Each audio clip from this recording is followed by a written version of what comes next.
The Accidental Entrepreneur is brought to you with the help of our sponsor, AWeber, the world's leading small business email marketing and automation service provider. Since 1998, AWeber has helped more than 1 million small businesses and entrepreneurs through its suite of web-based email marketing, automation tools, and education. AWeber, the best option when it comes to marketing your business. The podcast is also brought to you by the Alternative Board. Since 1989, the Alternative Board, or TAB, has been one of the leading peer advisory and business coaching organizations for independent business owners and CEOs across the world. By facilitating peer advisory boards, private one-on-one coaching, and strategic planning services, TAB helps business owners improve their businesses in ways that change their lives. And be sure to check out our affiliate sponsor, One of One Productions, the New Jersey-based podcast studio that produces and edits both audio and video podcasts. They sell equipment for the avid podcaster and have even created a guesting kit exclusively for our listeners. And be sure to support the podcast by ordering some logo merchandise from our online store. Listen to all of our sponsors' commercials later in this episode and follow their links in the show notes to learn more about their products and services. Okay, welcome back to another episode. Actually, this is our, I think, second or third live episode. We're excited to have another great guest on the show, and we'll get to Kerry-Ann in a minute. So if you're listening on your favorite podcast directory, be sure to leave a 5-star review if possible. You can't do it on all the directories. And if you're watching us on YouTube, subscribe, like us, ring some bells. I don't know, whatever you do when you're there to help us to keep bringing the kind of content and the kind of people that we're bringing today. So let's get on with the show.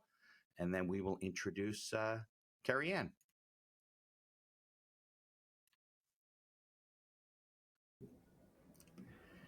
The information provided in these episodes is for entertainment purposes only. It is not a guarantee of success or to be construed as advice of any kind. You should always seek advice from local licensed professionals before making any decisions. The dictionary defines an entrepreneur as a person who organizes and manages any enterprise, especially a business, usually with considerable initiative and risk. People often start a business without much choice, perhaps due to a job loss or just being dissatisfied at work, and they come up with an idea they just know can be successful. They become entrepreneurs by accident. That is to say, their success or failure happens by accident, not with intention. My name is Mitch Beinhacker. I'm a corporate attorney and a business advisor. You're listening to The Accidental Entrepreneur, my podcast about how to achieve success on purpose, not by accident. Join me along with our monthly guests, where we share our knowledge and help you get a hold of your business. And now on to today's episode. All right, Kerry-Ann, thanks so much for joining me on the show. Are you in DC, or you were in DC? Actually, right now, I'm actually in Florida. Oh, very nice. Okay. My mother lives here, so I'm sort of visiting. Okay, so that's your mom's house you're in. Yes. Thank her for letting us use your house. I know, right? I've banished her from the living room. Very nice. Okay, so I know you're a former attorney, and I believe you used to work in DC, right? Doing some lobbying. Absolutely, for 20-something years, yeah. Okay, good. So maybe you can give us your background and your experience and everything, then we can work up to what you're doing now and business strategy and all that. Yeah, sure.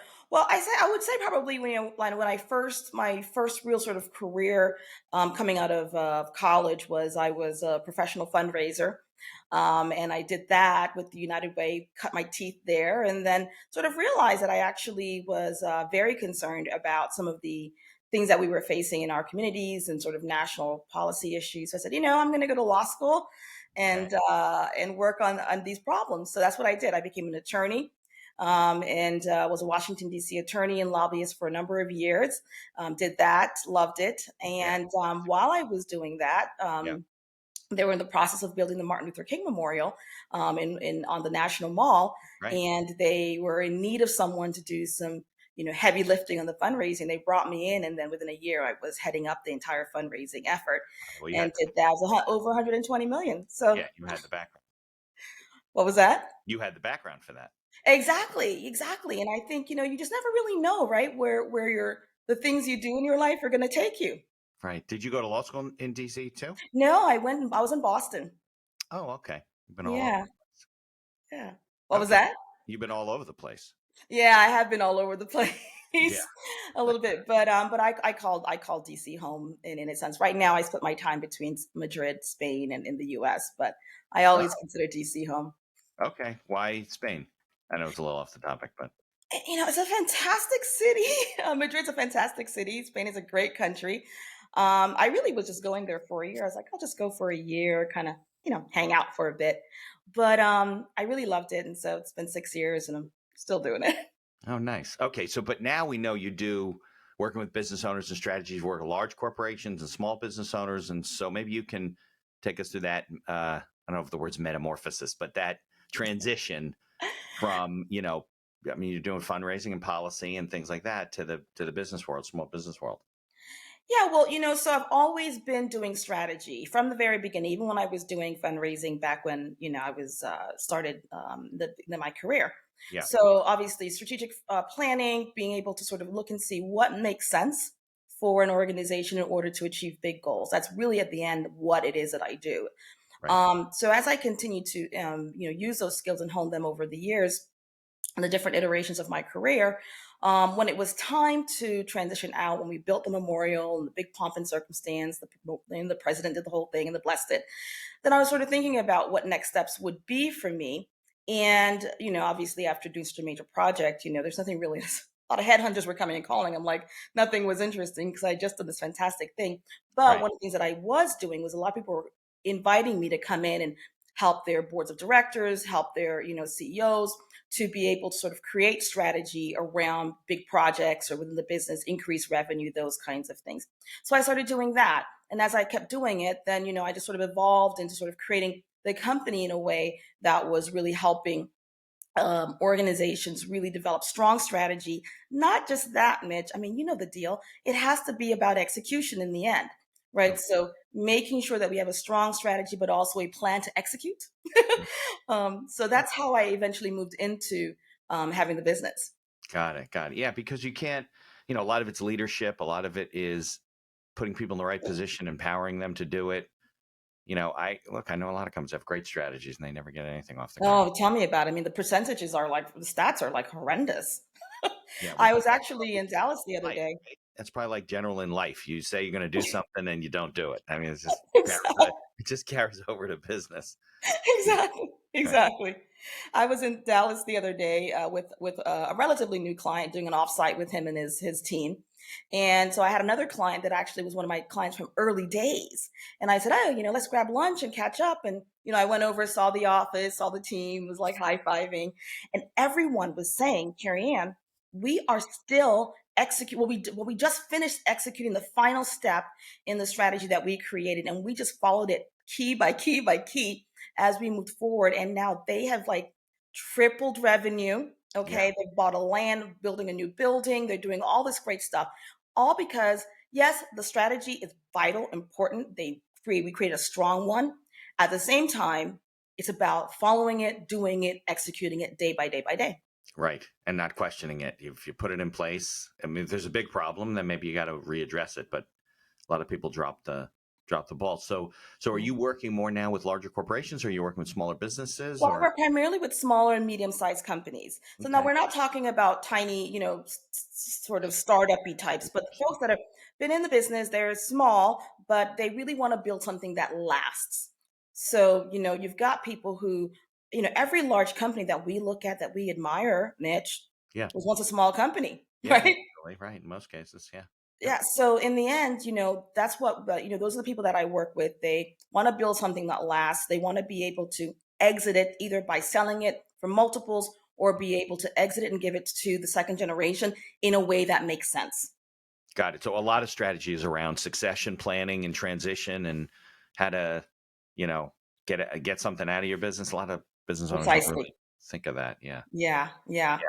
Yeah. So you're looking for visionaries who have that vision. I mean, look, some people start businesses and that is their vision. I mean, they want to do things, they want to build the business, but ultimately they want to have an exit strategy. exactly. Yeah. Yeah. And to be honest, I think that in itself, I talk a lot about obviously, you need to have a passion for what it is that you're doing. Yeah. But your passion can be the passion of starting a business and building it. Right. Right? I mean, it doesn't have to just be, oh, I just, love the product. I Right. mean, obviously you should love the product you sell.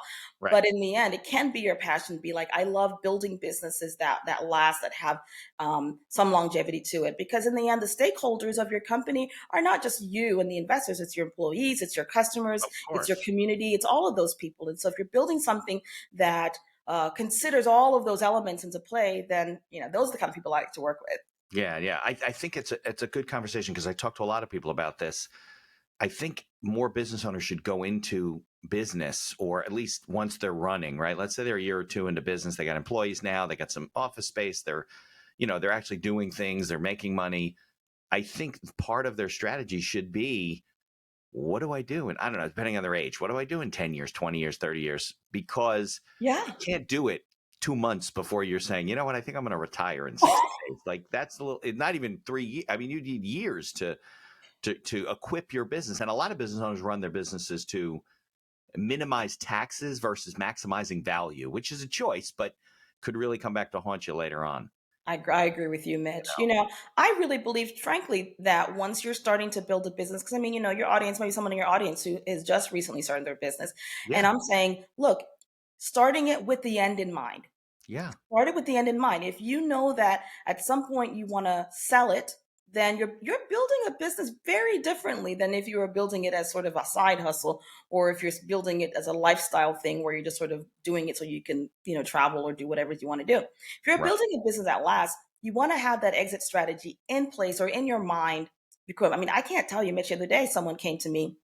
This company's been around for about 20 years, Okay. and they were a manufacturing company. They came, we had a conversation around how we could help them, and we're still conversing about that. But one of the challenges that they're dealing with was the company was built by family. Okay, there was two families that are involved in the older generation. Right. Now they want to, all of that generation wants to retire, and about 75% of the other folks, they probably have a staff about 50 to 60, right?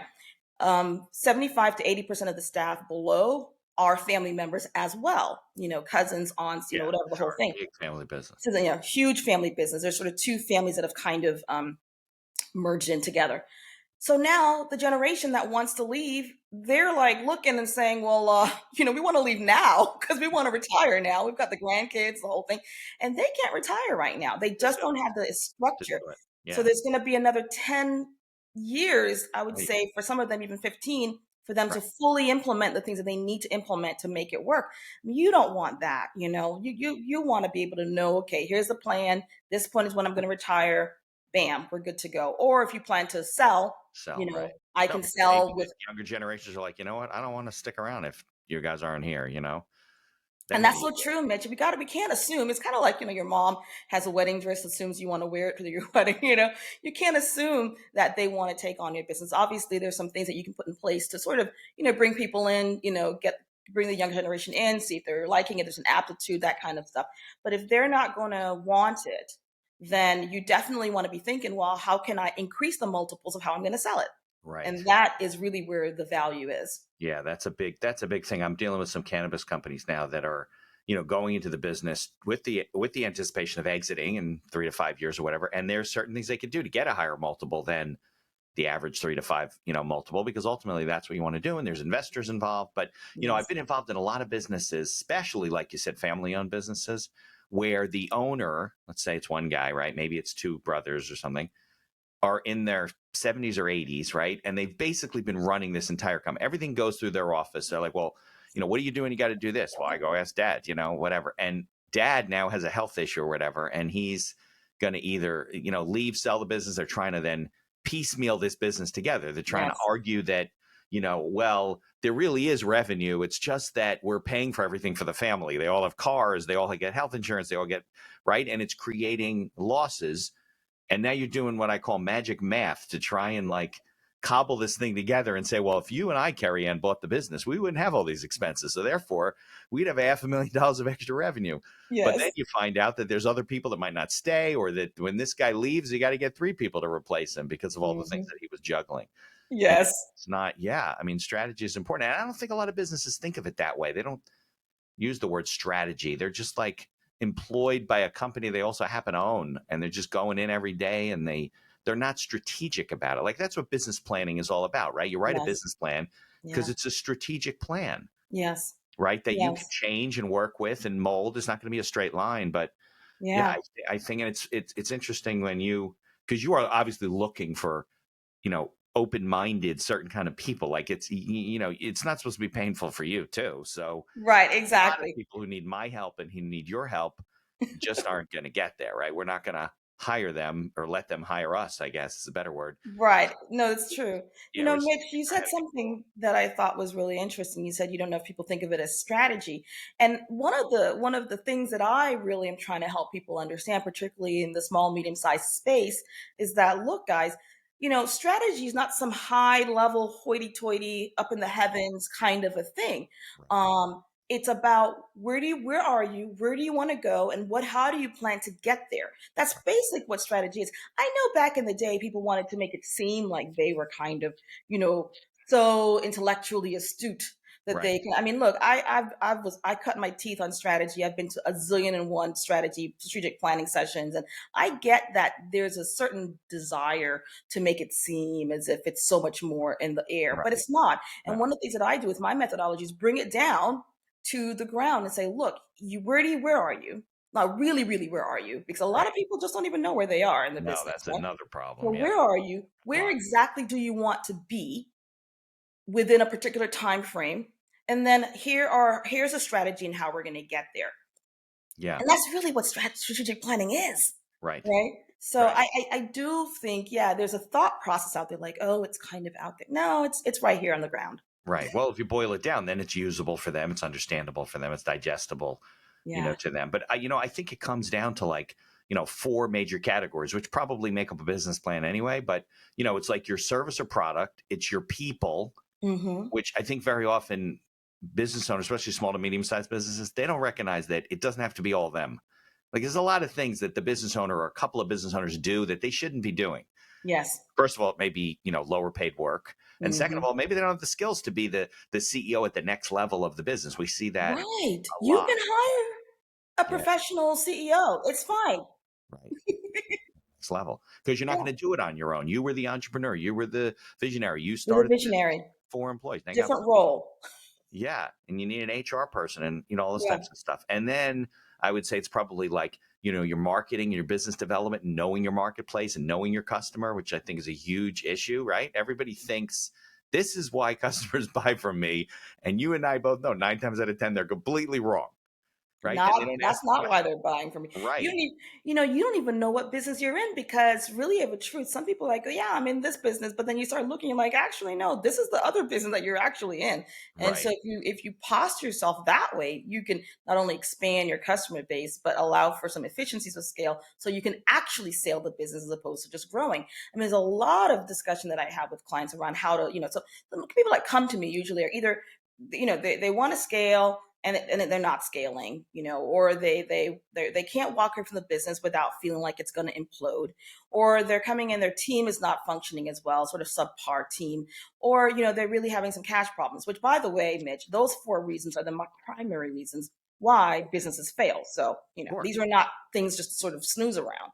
Yeah, But no, when it comes to scaling, a lot of times, you sort of look at this issue around scaling the business, and there's like, okay, do we have a strategy just for the scaling process? Because the business that you had a great strategy to grow the business, and that's fine. Early days, it's all about growth, right? But at some point, you do need to be able to look at how you can create a hockey stick on your charts, and a lot of companies are not doing that. So they think they're growing. Oh, we have more customers, blah, blah, blah. But look at the rate in which you're growing. Your expenses are growing at the same rate as your revenue. So right. this is not a scaling company. Always better, Yeah. right? Law firms are Yeah. notorious for that. They're just growing and growing and growing. Now they got 5 million in revenue, and all the partners are making half of what they were making when they had 2.5 million in revenue Right. because their expenses outpaced That's their because of it.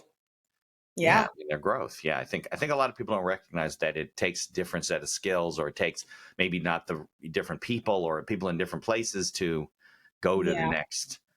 next level. So I think and I think getting back to what business you're in and knowing your Mhm. customer is so important, because if something changes and your business changes, or because you think you were doing this and you're servicing and they're buying for this reason and that's Yeah. not really why something changed, you don't realize it, and you're like, why did business drop 30%, what's going on?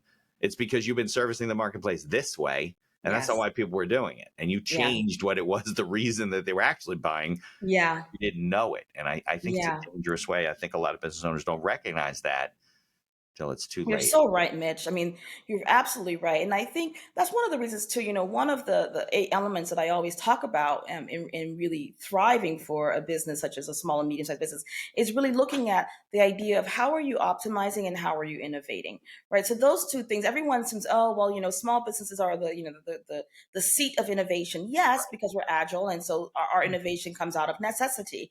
But if you don't have a system and process in which you are innovating, the process of innovation, and on the flip side of that, the process of optimization, then you get hit when things change and you don't realize it. You don't even recognize when things are changing. Right. So even if you have someone in your business there's different ways to make sure that you're innovating all the time. But one way could be just even having someone in the business that's all about the innovation. Or you can have a committee in the business that, is about focusing on innovation. Or you might even, if you're in a position to be able to, acquire a smaller business that gets you innovated in a particular area of the industry. The point is here that you cannot rely, particularly nowadays where everything changes so quickly. Right. So quick. The other day, AI was a dream in the sky, and now it's real. It's real. So if you can find ways that you're constantly innovating in your business, it's a process the same way your payments are a process, the way you fulfill is a process, the way you innovate is a process. That way, you're not hit on the side. You're not sideswiped because you're like, oh, wait, I didn't even know that was happening. Or I didn't know my customers were changing in this way. It gives you the upper hand and you feel more in control. And that is where you get some leverage. Now, you don't want to be on the cutting edge or on the leading edge of innovation because that takes a lot of money. Right. But if you could be right on the following of the leading edge of innovation, so you know what's happening in the industry, decide, but you do not want to be in the lagging part of innovation because right, you want to be keeping up, but not necessarily the one who's blazing trails and making mistakes. Yes, let the big dogs do that because they have the money for loss, right? But come right behind them. Yeah, absolutely. No, I think it's important. It all fits into growth and stuff like that. Well, why don't we do this? Why don't we take a commercial break? We'll cover the people that are paying us a little bit of money. Absolutely. And then we can come back and maybe we could talk about some stories. You don't have to obviously give away private information, but I love stories. Stories about things that you were able to turn around or things you see people do wrong or advice for people, and we'll do that in the second half of the show. Does that make sense? Yeah, makes sense. Perfect. Okay. Sounds good. Hold on. Here's a word from our sponsors. Looking to market and grow your business? Or perhaps you're just getting started and want to hit the ground running? AWeber is the best choice for online email marketing and automation of your business. From maintaining a subscriber list to drip campaigns and landing pages, AWeber gives you tools and integrations that make marketing easy and fun. As our partner and sponsor, we use all their tools to promote the podcast and market our law firm.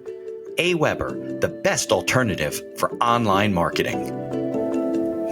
For over 30 years, the Alternative Board, or TAB, has built a thriving community of forward-thinking CEOs and business owners who want to radically improve their companies.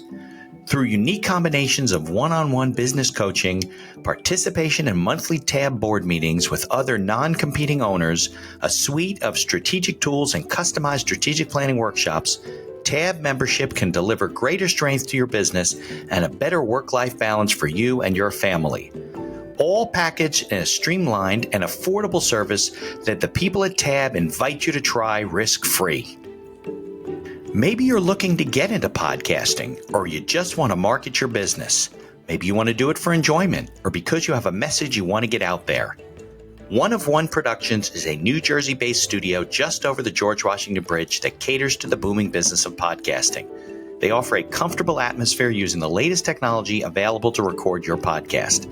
And they are a full-service media company offering both audio and video production services, creating both audio and video podcasts, as well as video shorts for business and personal use. Professional audio equipment packages are available through their website for all budgets, and be sure to check out their podcast guesting kit, created especially for our listeners. Follow the link in the show notes to learn more about all of our sponsors. And now back to our show. All right. Thanks for hanging in there for 2 minutes. So one of our sponsors, the Alternative Board, is, one of those sounding board type of things where you can join. I'm a big advocate of, having advisors and using colleagues who can be your advisors and, not doing it on your own and doing it for them too, Yeah. So. Yeah, absolutely. I agree. I completely agree. All right. So it's story time now. So I want to share, things you've seen people, that you see. We started alluding to it before, but more specifically, things you've seen people do right and things that they do wrong, and then, advice as to what Yeah. get started. And Well, all that. one of my favorite stories that I always, I just tout this client of mine because she just really was fantastic. So, we had been working together before the pandemic, and she was, had some business goals that were in place, and we were working, strategically towards achieving them. However, when COVID hit, obviously, her company is a gaming company. That particular company is regulated. She's based in Europe, has offices in Latin America, and different parts of Latin America, as well as on the continent of Africa, and obviously in Europe. So the particular service that they provide is quite regulated. So when COVID hit, Right. they things looked really, really down because it was really sad to They see. provide So things to like I remember casinos, having things like that around the world, like casinos and stuff, or yeah, so they were it's closed. sort of online gaming, yeah. Oh, online game. Okay. So yes, it's even worse because obviously the buildings were closed. That was different, but like the online things were also regulated as well. Right. So I just remember, we were having this conversation. It was the week after. I had a lot of tears on several conversations with my clients after the close down order took place. And in Europe at the time, it was much more strict than in the US. Right. Nonetheless, she literally was like, I am gonna have to, they had some buffer. Okay, she's a wise, savvy businesswoman, but the buffer wasn't going to keep them going for way too long, and we had no idea how long this road was going to take us. 6 weeks, we'd be back at work. I know. Like, yeah, this is going to I be know. nothing. So literally, there was a lot of tears that week afterwards with many of my clients. But that particular, she was like, "I'm going to have to close down." She loves her team. Her team is fantastic. They're most of them are obviously in Spain, but some of them are in other parts of the country, other parts of the world. She's like, I'm going to have to let them go. This is going to be awful. And she just sort of, was in that place where I think many people were. Right. I was like, okay, so we're not going to do. We can cry right now. We can wallow a bit. We can get it over with. We can recognize the gravitas of the situation. Yeah. But then I'm like, what we're not going to do is we're not going to close down. Okay. So we did Was there government support in other countries like there was here? Like we had this whole. Well, there, look, here's the deal. I think it was very difficult in the end for many governments because they were trying to manage the crisis, and the how to manage the economic part of it was sort of second on the table because people were actually dying. So there was this balance. There was some support in the end, but it was a little bit towards the tail end of it. So if you think about businesses that didn't have a lot of buffer, which, look, a lot of small business, I'm not going to knock it, but a lot of small businesses don't have that kind of buffer. They don't. It's cash flow. Absolutely. It's totally cash flow. So cash flow stops. You got a big problem. Exactly. So, the beginning stages was very difficult for many, right. But the work we did together, first thing that we did was like, okay, let's sort of think about what other products and services that you can provide that are not a part of the regulated side of the business. And, at first it was like, there's none, that whole, this is my business. Kind of like, yeah, okay, that's fine. And then what else could there be, right? And so it's not operating right now. Right. I think like online gaming though was big during the pandemic, no? Well, in Europe, they were very regulated. Oh, okay. Very, very regulated, as well as other parts of Latin America too. In the US, I don't think they regulated as much, but because the idea was all these people that were sort of home, we don't want people at home who are just like having all this time to then be spending time racking up gamblers debt. And alcoholics. Yeah. So, whether, everyone's on the political side, I'm not really there, but the point was for her, she had to come up with some additional ways of servicing her clients. And one of the things, I mean, that she hadn't done, she does carry the strategy of the business on her shoulders. At least before then, she did. And I'm like, let's bring the team. And you have a team that's been loyal to you for a number of years. They know the business. They're the ones on the ground. They're in the field, right? Bring them in. And she started really allowing her team to sort of be more a part of the higher level conversations. And that alone was like oxygen, right? You go up, and when you're flying in an airplane and you're going up. And at some point you get up and you're above the clouds and it's just the beautiful space. Right. It's like that. So she started really getting a lot of folks in the team, the leaders in the team, the folks that have been there for a bit, really coming in and saying, hey, on the ground here in Brazil, this is what people are doing. And here, whatever, this is what they need. And they're able to really come up with some good strategies. They were able to come up with a couple of products that worked. Okay. Then, just in terms of her deciding to take care of her team, I told them, look, your team is feeling as uncertain as you are. If you're sitting here with me crying, they're feeling even more uncertain. Yeah, they're going home because they don't even right. So we came up with some strategies to get them to feel more certain. First, she made sure that she was providing food for them. It was great. Like, she really went into the coffers and sending out lunch once per week, like really nice lunch, to each of her team members. Obviously, for some of the countries, it's a little different, but team members around though, right? They're different places. Right. It was from different places, but I mean, obviously, so, different. It was a thing, but the point is, she was committed to taking care of them and letting them know, look, I've got you. That alone made put some oxygen in the room a bit for them, and they're like, okay. And then the third thing they did was sort of look and see, okay, now that we are taken care of, their meetings, the style of their meetings changed, right? But it was really about, okay, not just, okay, how are you doing, blah, blah, blah. A lot of companies were doing that. But, okay, what next? What other thing can we bring in? And what other new thing can we bring in? What other new thing? Really, and it became definitely more of and to the point now where there's, they're back obviously doing, but to the point where now they have a whole cadre of products and services that they're putting in, to the point where it expanded.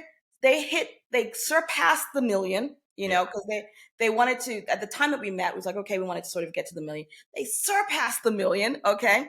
And so they're very well going into the multiples in the millions. Two, they were voted best company to work for. One of the top best companies to work for in their industry. And three, one of the things that she always wanted to do, she'd already used to give sort of bonuses, but they were sort of static bonuses. Okay. Then, so she was able to budget them, and that was what she was giving. Right. Now they're performance-based bonuses of the company's performance. So now the employees really feel like they are part of it. And it's just, it's like, the sky is the limit for them at this point. Right. And that was coming at a time during many businesses in her industry no longer exist. Yeah. No. I think the word was resilience and pivot and some people really soared, but maybe it was also because she was fortunate enough to have met you. Like, she wasn't on her own doing it, because I think it's like a parent and child thing, right? You're running the business. You don't want to tell your children and make them worry, and we'll get through this. But it takes a lot of pressure off of you to bring in everybody and say, hey, we're in this together. What can we do to make it better? And then ultimately made it even it was a big silver lining for them. No, I give her, I give her all the credit, because really, of a truth, it was a difficult time.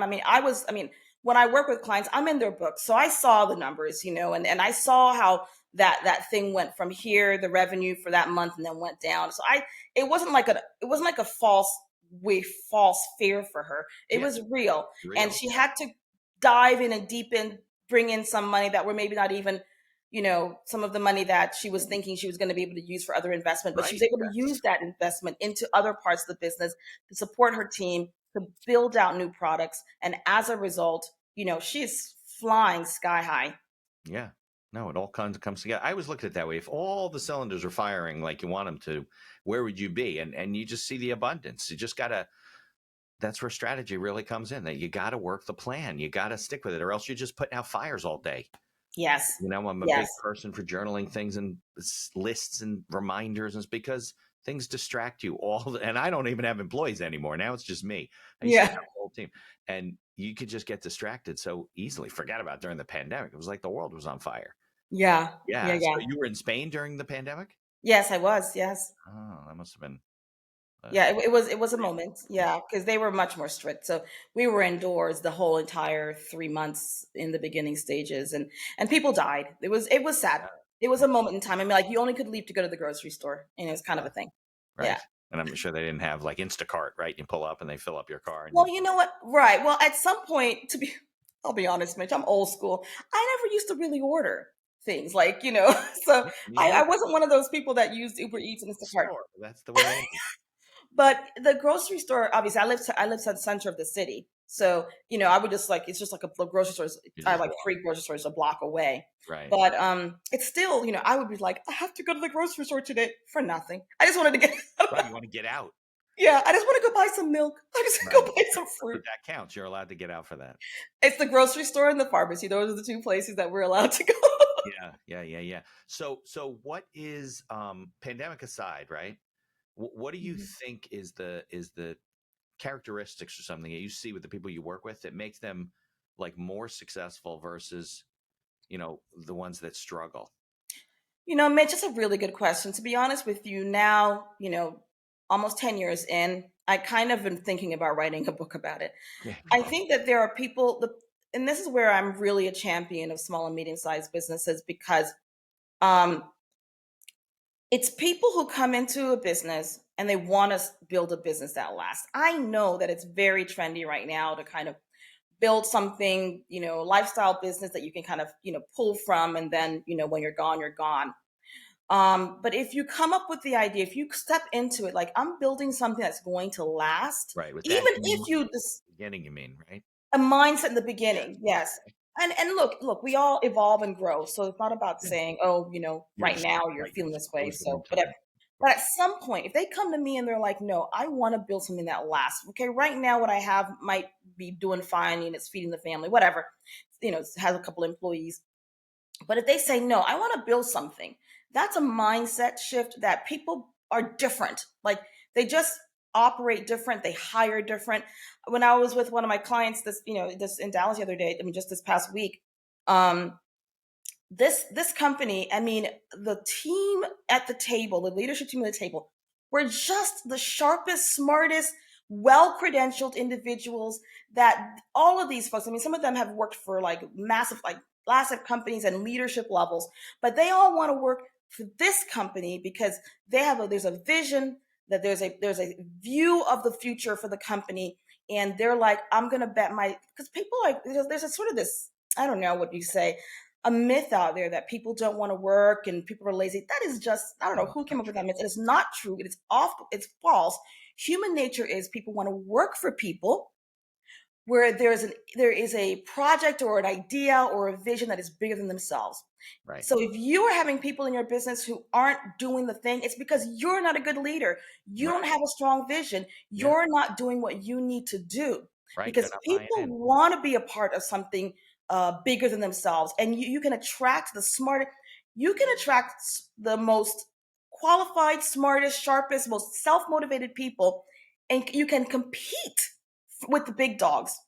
There are people in that room who could have worked, who were once working for McKinsey and are now working for my client because they want to work there. So Right. my point is, and this is a small, medium-sized company. Yeah. So my point is, the first thing is, do you want to build something that lasts? And Right. do you want to build it in the highest standard that you can in your industry? And that is the first thing that I think makes a difference as to whether someone succeeds or whether someone fails. Right. The second thing is, do you believe in your team? Like, do you, if you just want to kind of have it all by yourself and be the bottleneck in your company, you can do that, but you're never going to scale and you're not going to Yeah. grow. Right. So you can do that and feel all, look at me, I'm Mr. Big Shot. Okay, fine. You're never going to scale that way. Right. However, if you're willing to say, I can bring people in and allow for them to use their giftings, give them the space for them to thrive, because not Yeah. everyone's going to be an entrepreneur, Mitch. Come on. So the people that want to work for A lot of someone, people, entrepreneurs shouldn't be entrepreneurs. They should be working. exactly. Let them work though. Right. Let them do it. So if you want to have a good team, that's the second thing. If you believe in people, Yeah. then I think, and build a strong team, So it's leadership and vision Right. and having a strong team. Yeah. Those two things that can weather the storm. That can weather the storm. Yeah, I think that if you're not delegating and you're doing a lot of stuff yourself, you got to kind of look inside and say, am I doing that because I'm holding on to the business, or I don't trust my people? Then maybe you got to get new people. I know that's hard sometimes, or they're just in the wrong position. Sometimes that's the case, right? They're just, the one person who was with you from the beginning, now she's managing the whole office and all the administration. The whole company's relying on her, and she's overwhelmed, and she doesn't say no to anything because she's exactly. She's like, okay, whatever. Yeah, give it to Kerry-Ann. She'll do it. You keep taking it on, and then that person, you have to give them 2 months off and say, listen, we're going to pay you for 2 months. You go away, and we're going to see if we can still run the company. We can run the company. Yeah. Because some companies become so dependent on one or two people. Oh, for sure. For sure. Stuff. Yeah. It's for sure. A growth strategy. One of the exercises that I do with people around sort of staffing, because, again, remember those 4 things that I mentioned, I call those the symptoms of chaos. So they'll come in and say, oh, I can't walk away from my business because blah, blah, blah. And I'm like, okay, I think that's just a simple symptom. The real reasons are the 8 reasons that I sort of talk about. But one of the things, if it's a staffing issue, I will do this. And I came up with this idea because, what's his name's book? The E-Myth, you might remember, back in the day, right? Michael Gerber. And he said something about that. I read that book years and years ago. And that's what I do right now I'm working with my clients. Yeah. I have them create basically, company 2.0. So run your company the way it is. Well, say it's a staffing issue. Okay. Keep running your company the way it is.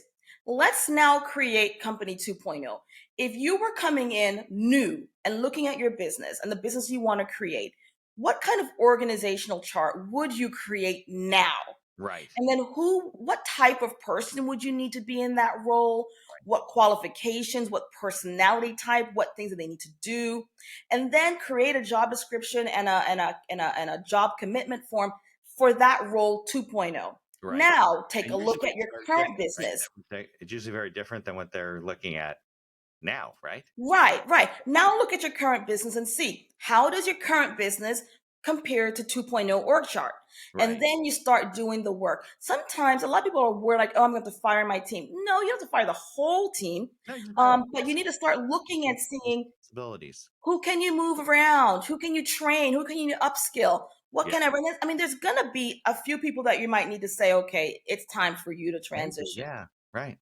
Absolutely. But for the most part, though, it's really just moving people around, retraining, upskilling, doing some things so that you can get the right people in the right roles in your company. Once you do that, then things really move. I can't tell you. I had a client who, we started doing it. She was like, oh, I need strategic planning. I started the whole thing.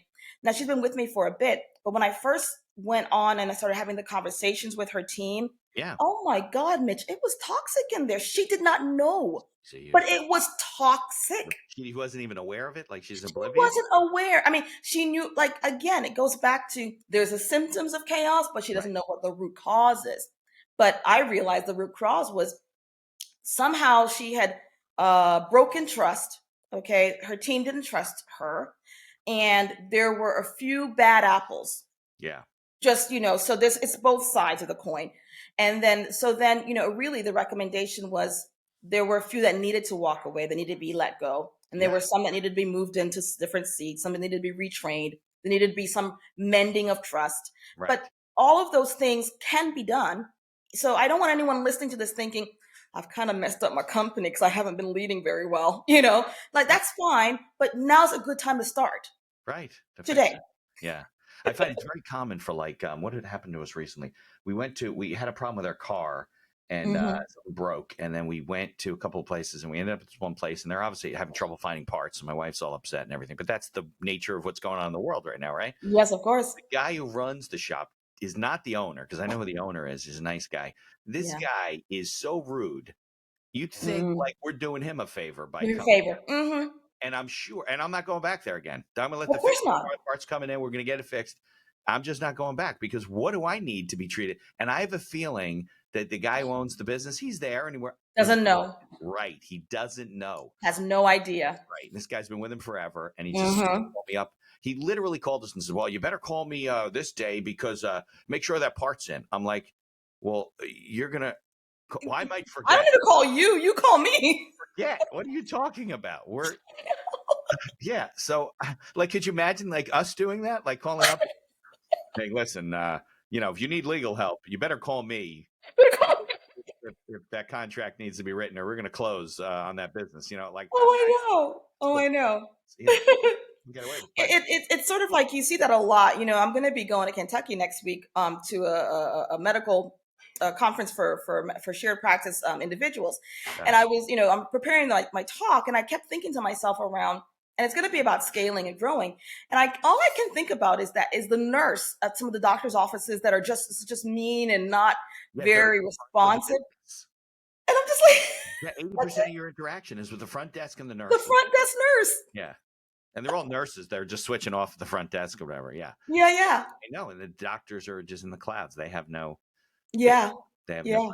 Yeah. Look, I've called medical offices. They're like, well, we don't take your insurance. I had my doctor's office. I guess it's a big practice, huge. And my wife's getting some other procedure. So it's a different office, right? But they're all in the same system. It's all electronic. Oh, we don't take. We get this letter. We don't take your insurance. This is what it can cost. I go, what are you talking about? The whole family are patients of the practice. Well, we can't find this in our and we can't find the database. Yeah, they sent my wife this bill. Like it was like frightening to her. Yes. Hell, it's like colonoscopy or some procedure, like a standard. Like an important one, right? Get paid for. They're supposed to be covered. So you deal with that stuff all the time, but they weren't even like nice about it. Oh no, right? Exactly. Something wrong. Oh, exactly. And I think owners. And I know the deal. I know what day-to-day looks like for, business owners, particularly as they grow and they're trying to delegate to people and not be in it. But you do need to have quality assurance processes in place. Again, everything needs a process so that you cannot be having to worry that maybe the quality assurance of your customer service is not working. Right. Yeah. Right. I mean, I was listening to someone on a podcast, and they were like, oh, everyone loves Chick-fil-A's customer service, right? Everyone's like, oh my God, they're so happy, blah, blah, blah. Nice, yeah. And I'm like, and the person interviewed, and I said, it was great. She's like, that's a process. Do you think everybody walks every day? They're all chipper? No, they have their own lives to lead, but there's a process in the system on how to say my pleasure, right?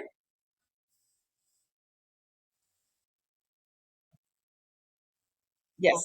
What's the airlines like that too? Southwest is very. Yes. This is other ones because it's all training.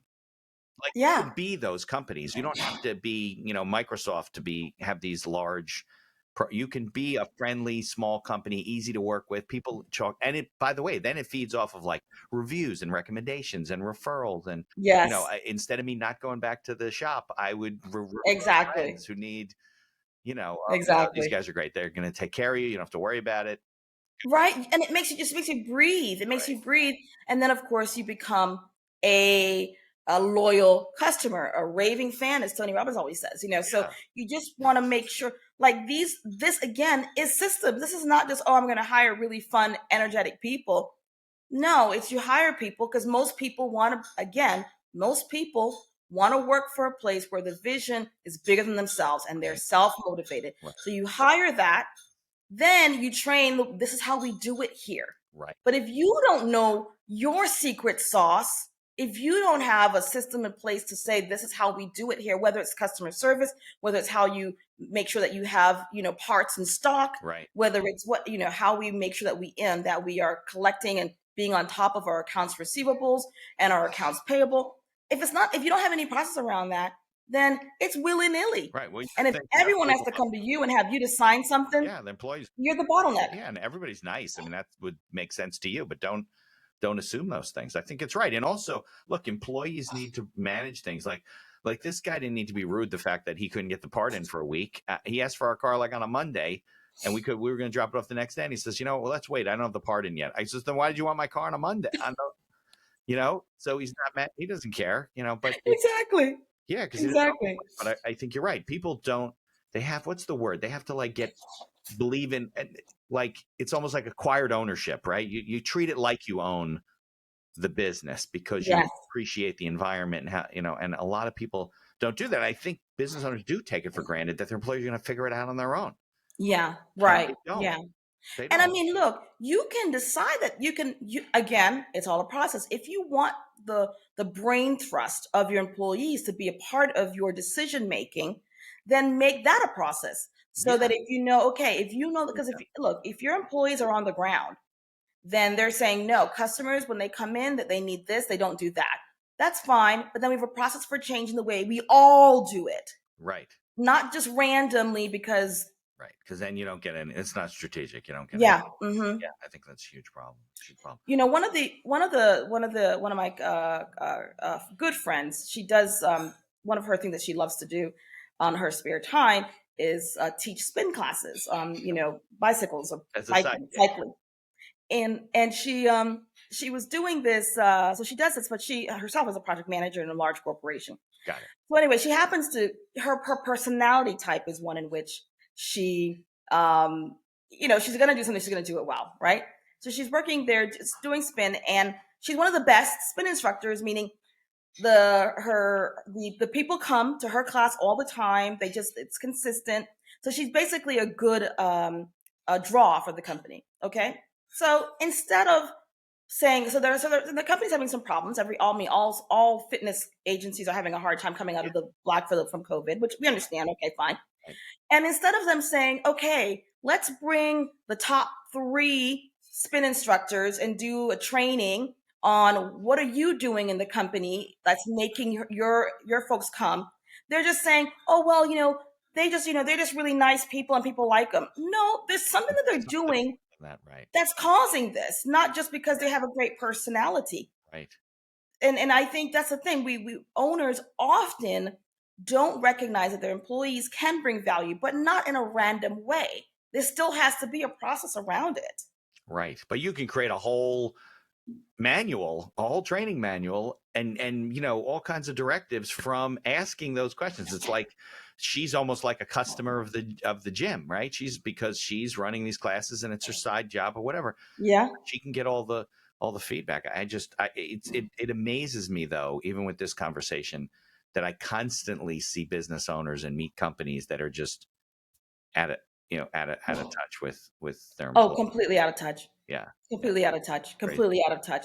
Yeah. And, from a bigger perspective, Mitch, and this is where I get more philosophical, in the US, 90% of businesses are small and medium size. 2/3 of people that are employed in the US are employed by a small and medium sized company. In Europe and Asia and Africa, it's large. It's like 99%.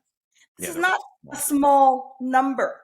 Right. So in terms of thinking about the role you play and the gravitas and the importance that you play in your communities, in your nation, if your nation's economies, this is not a time for you to be flim-flamming around, right? Your business is important. The role you play is important. Right. And so this is not just it's something I do. No, you're in business, you're an owner, and you're impacting the GDP of your nation and the tax base of your community. Do it right. Right. No, we're all part of the same team. We're killing each other. All stupid stuff. But let's, I want to ask you a question. Because I deal with a lot of, I've seen a lot of people that work in your space. Let's call it business consulting, just to make it broad. Okay. Yeah. What do you do for business development from a strategic? I always wonder when I meet these business consultants, like local people, coaches, whatever. They were used to be an executive and now they're working with. How do you develop your business? Because you're working with people around the world. Yeah. How do you do that? It's been an evolutionary process for me, right? Mm-hmm.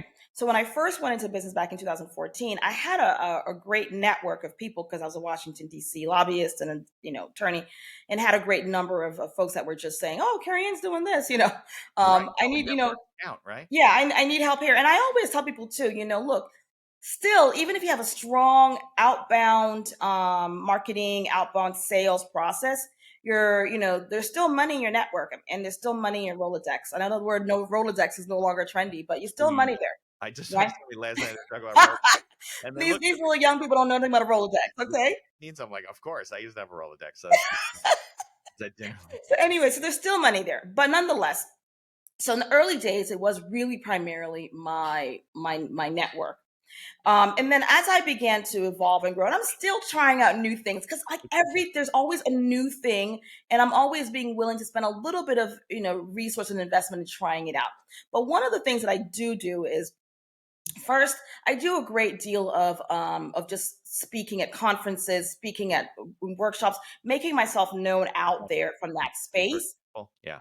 Yeah, so right, and podcasts and so forth, just to sort of be out in this space. One, it helps you put your finger on the pulse, Mhm. and two, it also someone might hear what you're saying and say, maybe not today, but 3 months from now, they're like, wait, oh my God, I have this problem. That girl who spoke, with Right. the curly hair, let me reach out to her. Okay. Right.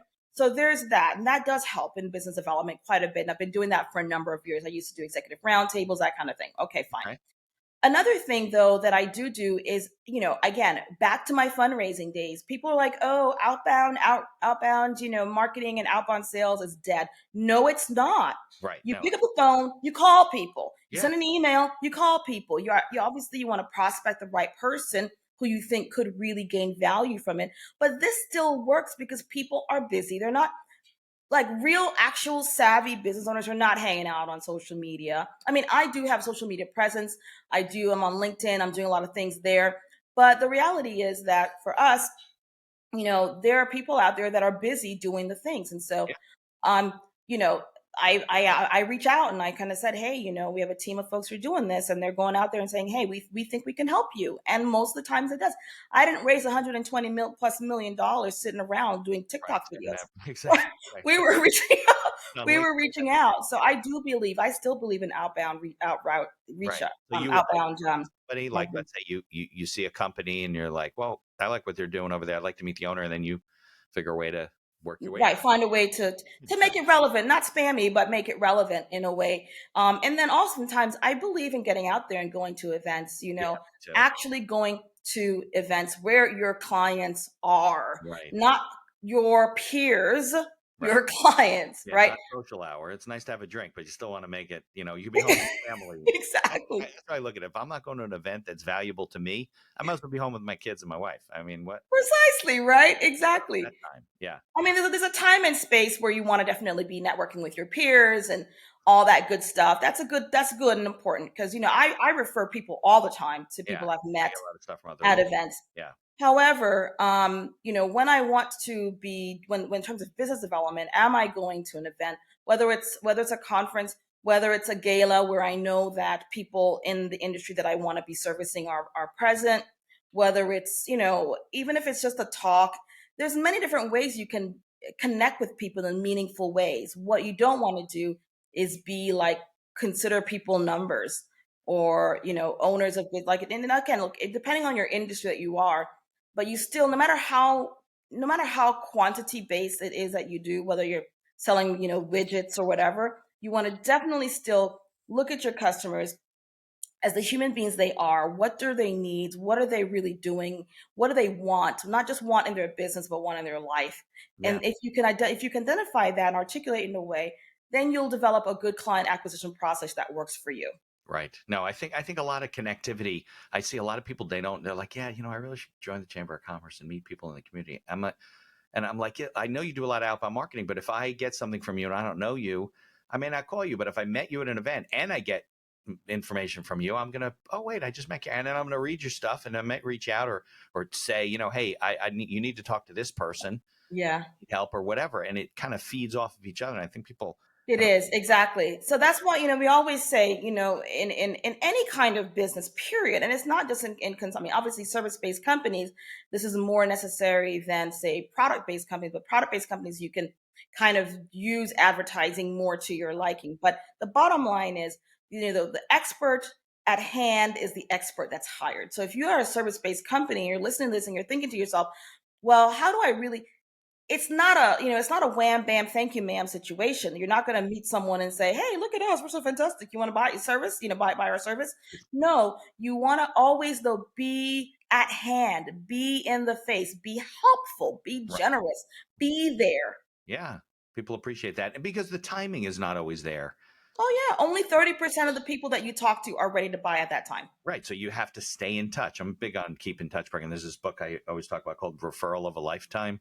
And it's a parable story, like one of the Ken Blanchard type of books, like Gung Ho and stuff like that. Yeah. The journey of this woman who was struggling, and I guess she was in some sort of sales, goes to this coffee shop, meets the owner of the coffee shop, and the guy basically introduces her to 4 or 5 different people that share different things that they do to keep in touch. When I first read the book, there was no email. You had to send postcards and letters to people and stuff. You had newsletters, letters from services. Now it's much easier. You can go on like AWeber, which is my sponsor, or some of the other, I won't mention their names because but there's other services where you can set up email, sometimes for free for a while, and stay in touch with people, and you right. Don't really realize, I think, the value of building an email list and building a keep in touch list. Also too, even when you're obviously you want to be adding, when you're use like an AWeber, for instance, and you're sending out your sort of regular weekly, hey, I'm here type of thing. One of the things that I, back in the day before email, early days, we would have postcards, and we basically, I'd spend, half my time looking through the business journal, looking through all of the different, newspapers to know who's been promoted. Because remember, back in the day, all companies would say this person's been promoted to SVP and blah blah blah. I still do that now, not in old school way, but in you can now see when people are moving up the ladder because of LinkedIn and through other things. And if someone is moving up, and now it's easy to sort of like send a note into LinkedIn and say congratulations, but maybe do a postcard, or maybe send an actual email that says, hey, congrats on your thing. Look, I know, and even giving some advice on, some free advice on what to consider when you're now in this new role that you're playing, and saying, hey, we're here if you ever need anything. There's so many ways to be generous. Yeah, and have a touch point, and where people really see you as a human being. And I think a lot of businesses miss that. Well, I can't thank you enough for connecting with me. And it was through Podmatch, I think, right? It was, yeah. And coming on the show, you're one of my first live guests. And I feel honored. Exactly where we were live, but I'm learning that. So we'll see. And this will get up, in a week. So let me run the closing credits, and then we'll wrap things up. Sounds good. Okay. Thank you for listening to this episode of The Accidental Entrepreneur. Opening and closing music written and performed by Howie Moskovich and made to order music. For information about Howie and his music services, please follow the link in our show notes. If you like the podcast, please tell others about us. You can find us on Apple Podcasts, on Amazon Music, Spotify, Google Podcasts, and most of the other podcast directories. If you like what you hear, please leave us a 5-star review, and feel free to share our episodes on social media. If you have any questions or comments, ideas for the show, or you'd even like to appear as a guest, reach out to us by email at info@beinhackerlaw.com. The Accidental Entrepreneur is hosted by Mitch Beinhacker and produced by Beinhacker Law. If you'd like to learn more about our business and legal services, you can find us on social media or visit our website at beinhackerlaw.com. Thanks for listening, and be sure to subscribe to our feed to be notified of all future episodes.